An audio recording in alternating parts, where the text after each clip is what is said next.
Channel subscribe کر دیجیے گا اور بیل آئیکن بھی کلک کر دیجیے گا تاکہ آپ کو آئندہ ویڈیوز کے نوٹیفیکیشن ملتے رہیں۔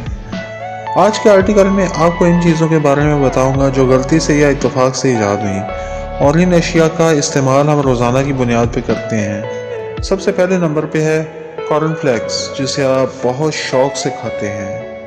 1984 میں کیٹ کیلویج ایک ہاسپٹل میں مریضوں کو کھانا دینے کی ڈیوٹی پہ مامور تھا۔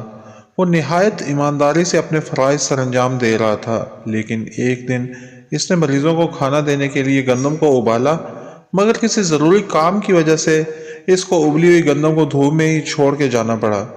کچھ دیر بعد جب وہ واپس آیا تو اس گندم کا رنگ دھوپ کی وجہ سے بدل چکا تھا۔ مریضوں کو کھانا دینے کا وقت ہو چکا تھا، دوبارہ تیار کرنے میں وہ لیٹ ہو جاتا، لہٰذا اس نے وہی گندم بیک کر کے اس پہ دودھ ڈال کے مریضوں کو دے دی، جس کا ذائقہ مریضوں کو بہت پسند آیا، اور اس کے بعد اس نے یہی تجربہ مکئی کے دانوں کے ساتھ کیا، اور اس طرح کارن فلیکس کی ایجاد ہوئی جو اکثر ناشتے میں استعمال کیا جاتا ہے۔ مائکرو ویو اوون، اس کی ایجاد کی کہانی بھی دلچسپ ہے۔ پرسی سپنسر دوسری جنگ عظیم میں ریڈار کے پاس ڈیوٹی کر رہا تھا۔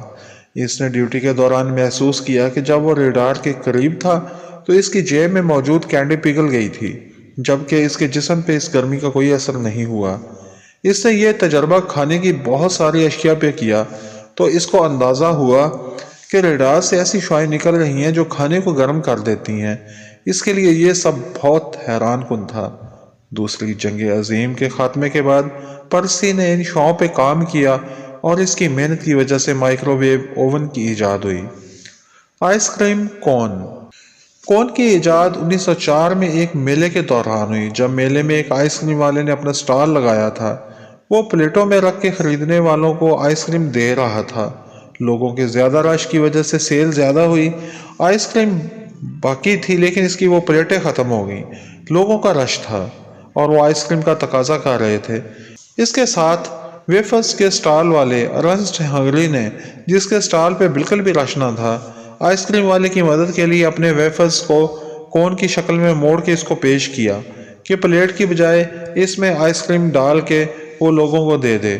لوگوں کو یہ ذائقہ اتنا پسند آیا کہ اس کے سارے ویفرز بک گئے اور اس کے بعد آئس کریم کے ساتھ کون لازمی ہو گئی۔ کوکا کولا 1988 میں جان پیمبرٹن، جو پیشے کے لحاظ سے ایک فارماسسٹ تھا، وہ سر درد کی ایک دوا پہ تحقیق کر رہا تھا۔ اس کے لیے اس نے کوکا کے پودے کے پتے اور بیج استعمال کیے تھے۔ ان کو پیسنے پر اس میں پانی شامل کرنا تھا، مگر اس کی بجائے اس نے غلطی سے اس میں سوڈا شامل کر دیا۔ اس کو چکھا تو اسے ذائقہ اچھا لگا۔ اس نے وہ دوسروں کو بھی پیش کیا تو سب نے سراہا اور اس کے ذائقے کو سبھی نے پسند کیا، اور اس طرح کوکا کولا وجود میں آ گئی۔ آلو کے چپس، اس کا موجد جارج کرمب تھا، جو ایک ہوٹل کا کک تھا۔ اس کے ریسٹورنٹ پر روزانہ ایک گاہک آتا تھا اور فرنچ فرائز کھاتا تھا۔ ایک دن جب اس کے سامنے فرنچ فرائز پیش کیے گئے تو اس نے ان کے نرم ہونے کی شکایت کی، جس پہ جارج نے دوبارہ بنا کر دیے، مگر گاہک کی تسلی نہیں ہوئی۔ ایسا 3-4 بار ہوا، جس پہ غصے میں جارج نے آلو کو باریک باریک کاٹ کے فرائی کر دیا، جس کا ذائقہ اس گاہک کو بہت پسند آیا، اور اس طرح آلو کے چپس کی ایجاد ہوئی۔ چاکلیٹ چپ کوکیز، امریکہ کی ریاست میساچوسٹس کے ایک ریسٹورنٹ میں 1930 میں میٹرٹ ورک فیلڈ بسکٹ بنانے کی ڈیوٹی پہ مامور تھا۔ ایک دن کوکیز بناتے ہوئے انہیں پتہ چلا کہ ان کے پاس چاکلیٹ ختم ہو گئی ہے۔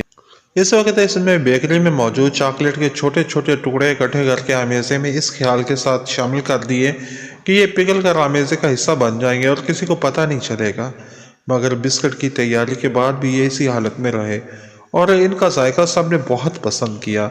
اس طرح چاکلیٹ چپ کوکیز کی ایجاد ہوئی۔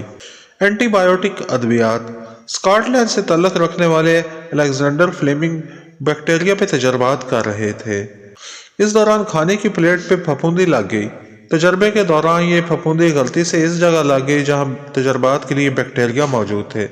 الیگزینڈر فلیمنگ نے دیکھا کہ اس پھپھوندی نے ان تمام بیکٹیریا کا خاتمہ کر دیا ہے۔